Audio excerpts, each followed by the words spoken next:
समांतर श्रेणी में दिए गए पदों तक का योगफल ज्ञात करने का फॉर्मूला कक्षा 10 बोर्ड एग्जाम की दृष्टि से महत्वपूर्ण और अन्य प्रतियोगिता परीक्षाओं की दृष्टि से महत्वपूर्ण। तो यहाँ जो पहला उदाहरण हमने लिया वो पहला उदाहरण था 1, 3, 5, 7 और 12 पदों का योगफल हमसे पूछा था। तो जो समांतर श्रेणी में पदों का योगफल ज्ञात करने का जो फॉर्मूला है वो है SN बराबर n/2 कोष्ठक 2a प्लस n-1 और d, कोष्ठक से बाहर d है। तो ये जो फॉर्मूला है यहाँ से पूर्व का जो फॉर्मूला है, आगे का जो फॉर्मूला है a प्लस n-1 और d, ये फॉर्मूला है समांतर श्रेणी में दिए गए व पद ज्ञात करने का फॉर्मूला।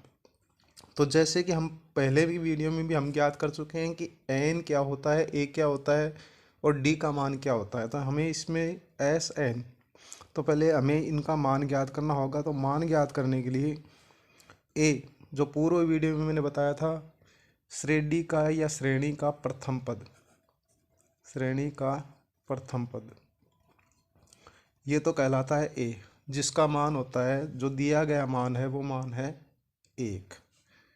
इसके बाद में जो फॉर्मूला है उसमें n का मान, तो n पूछा गया या दिया गया पद, पूछा गया या दिया गया पद, दिया गया पद।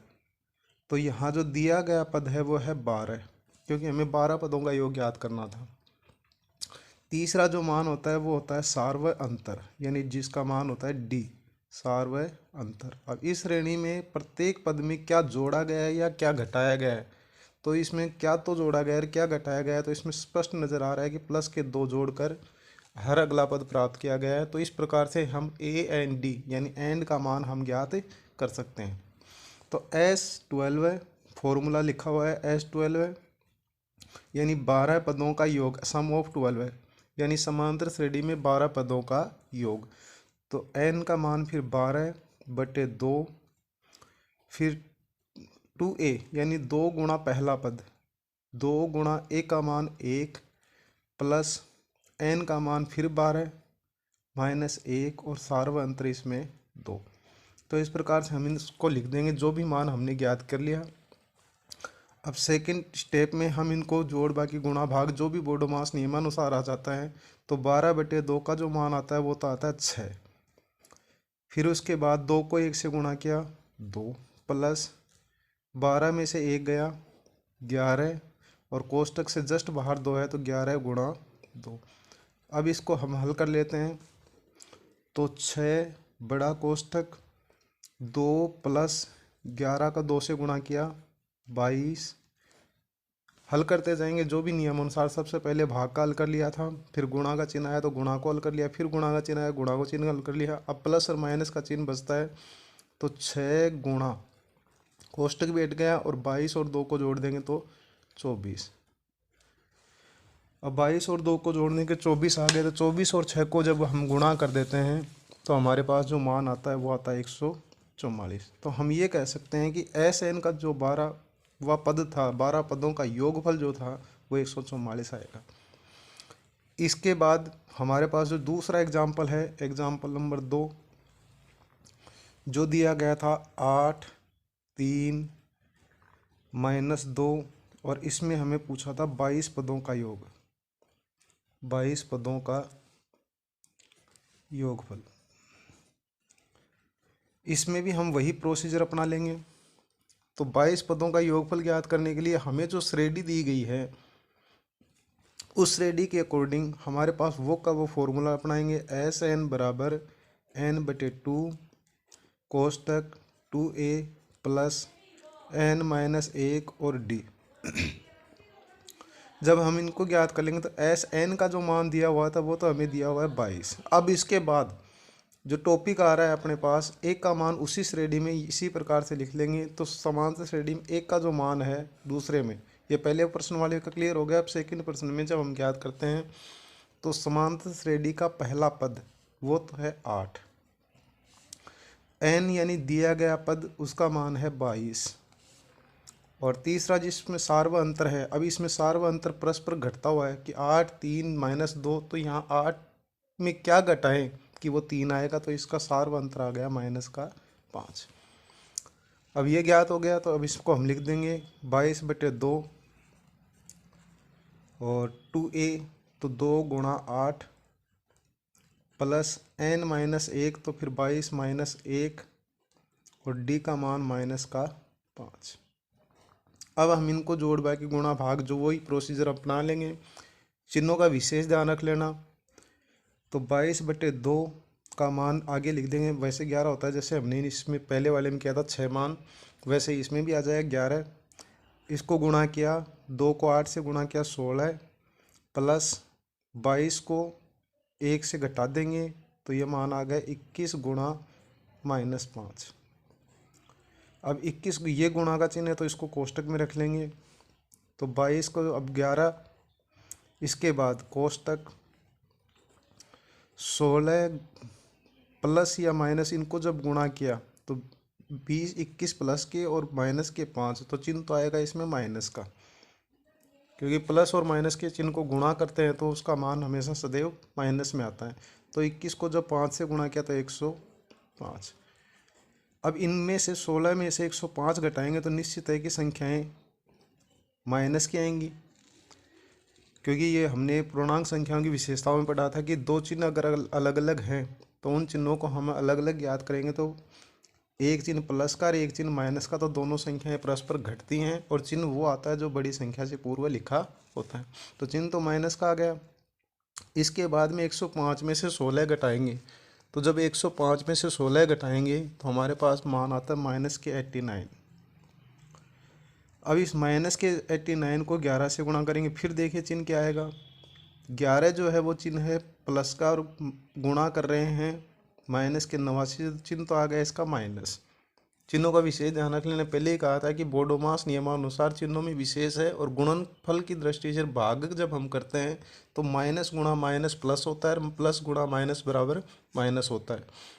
तो जब हम इनको गुणा करके परस्पर मान निकालेंगे तो इसका मान आता है 979। इनको परस्पर गुणा कर लेंगे, 11 को 9 से किया 99, असल की 9, 11 8 88 और 9 97।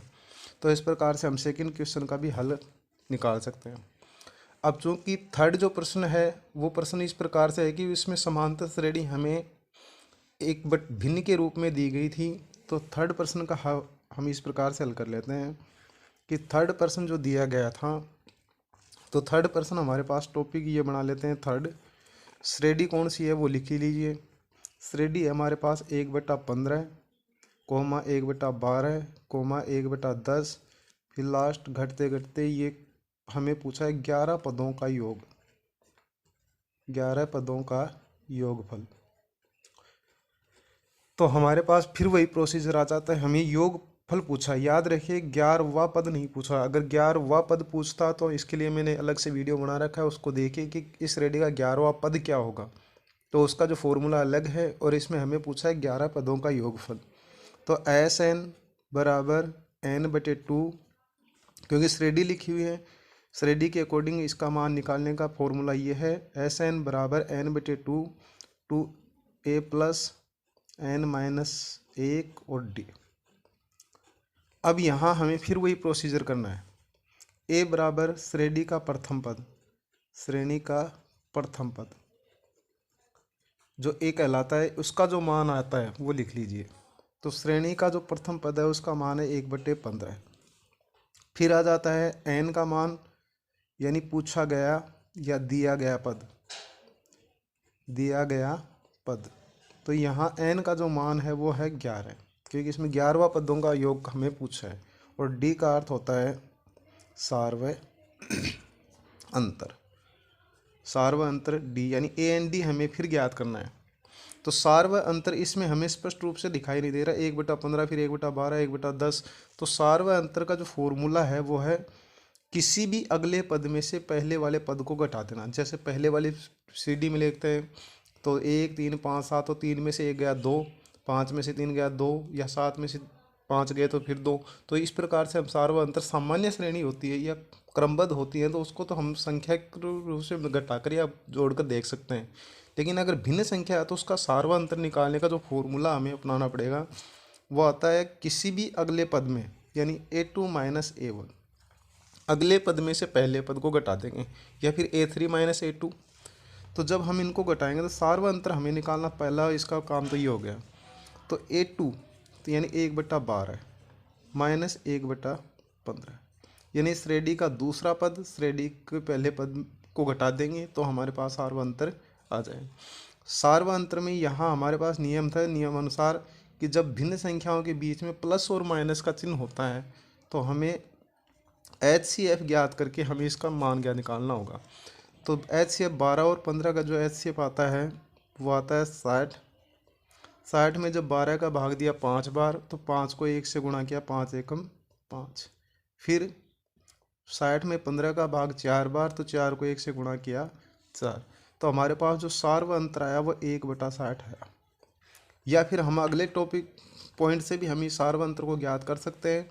तो सार्वअंतर जैसे इसका दूसरा फॉर्मूला A3 माइनस A2, तब भी हमारे पास सार्वअंतर 1/60 ही आएगा। जैसे 1/10 माइनस 1/12। अब जब हम दोनों को हम LCM यानी ये तो 1 से निकाल लिया, हमारे पास आ गया। अब इसमें भी वही प्रक्रिया अपनाएंगे तो हमारे पास मान 1/60 ही आएगा। अब इस मान को हम यहाँ रख देते हैं। S11 बराबर n/2। तो n/2 यानी 11/2। इसके बाद में 2 गुणा A यानी 2 गुणा श्रेणी का पहला पद तो 1/15। याद रही, अब इनमें संख्याएं हमें इस प्रकार से लिख देनी कि गुणा करना है। प्लस n-1 तो n-1 यानी 11 माइनस 1 और सार्वअंतर हमारे पास आ गया 1/60। याद रहे भिन्न का जो मान लगभग मान उत्तर भी भिन्न में आएगा। 11 से 2 कट नहीं सकते तो इसको ऐसे कैसे लिख दे 11/2। फिर इसका मैं देखिए 2 15 से कटता है तो काट देंगे, अन्यथा 2 को 1 से गुणा करके 2 एकम 2/15 प्लस 11 में से 1 गया, बच गए हमारे पास 10 गुणा 1/60।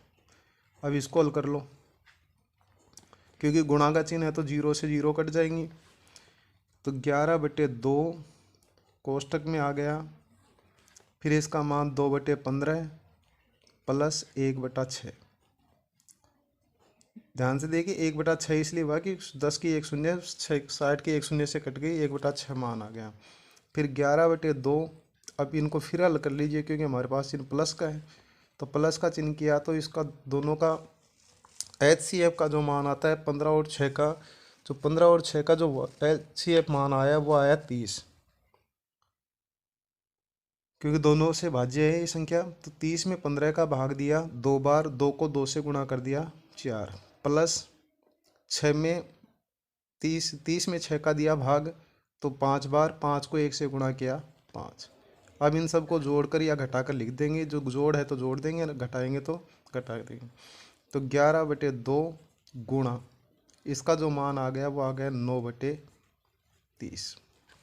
अब इन संख्याओं में से अगर कोई संख्या परस्पर कट रही है तो हम उसको काट लेंगे, अन्यथा उनका गुणा करके लिख देंगे। क्योंकि ये संख्या 3 से कट रही है तो 3 से 3 बार और 3 से ये 10 बार। तो हमारा सही जो मान आया अगला 11/2 गुणा 3/10। जब ये मान आ गया तो हम इनको परस्पर अब और कटती हैं तो देख लीजिए, अन्यथा उनको गुणा कर दीजिए। तो अब ये नहीं कट रही, ना तो 3 2 से कट रहा, ना 3 10 से कट रहा, ना 11 2 से कट रहा, ना 11 10 से कट रहा। तो जब 11 को तो 3 से गुणा कर दिया 33 और 2 को 10 से गुणा कर दिया 20। तो हमारा इस प्रकार से अगर भिन्न संख्या दी जाए तो भी हमें समांतर श्रेणी में पदों का योग ज्ञात कर सकते हैं। अगले वाले टॉपिक में प्राकृत संख्याओं का योग, जो कि साधारण से सवाल है, और प्राकृत संख्याएं होती क्या है उनके बारे में तैयारी करेंगे। उनमें जो कंटिन्यू संख्याएं, अगर जैसे मान लो हमारे पास उदाहरण आ गया कि 31 से 50 तक की संख्याओं का योग ज्ञात कीजिए, क्या होगा दोस्तों। तो ऐसी संख्याओं का योग हम आसानी से मेरा आज के का माध्यम